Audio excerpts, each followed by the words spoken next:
प्रत्येक संतांना काय कमी त्रास दिलाय? तरी सुद्धा कोणत्याही संतांनी कोणत्याही व्यक्तीला कधी शाप दिला नाही. त्यांचे जीवन भगवद्गीतेतील 12व्या अध्यायामध्ये समजवल्याप्रमाणे असतं. समाशत्रोचे मित्रचे तथा मानापमानयो शीतोष्ण सुखदुःखेषु समसंगविवर्जिता त्वलदैनिंदा तिर्मौनी संतुष्ट येन केनचित अनेक येतात तिर्मतीर भक्तिमान्य पिवणारा. अहो त्यांना गाढवावर बसू द्या, नेतबरसुरीमध्ये बसू द्या, त्यांना मान द्या किंवा अपमान द्या, त्यांना स्तुती करा, नित्यनिंदा करा,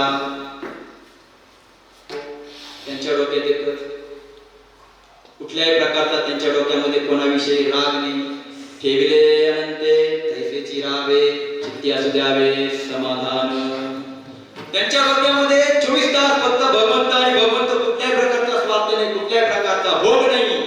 असे जे संत त्यांच्या डोक्यात एकच गोष्ट कोणती? विठ्ठल माझा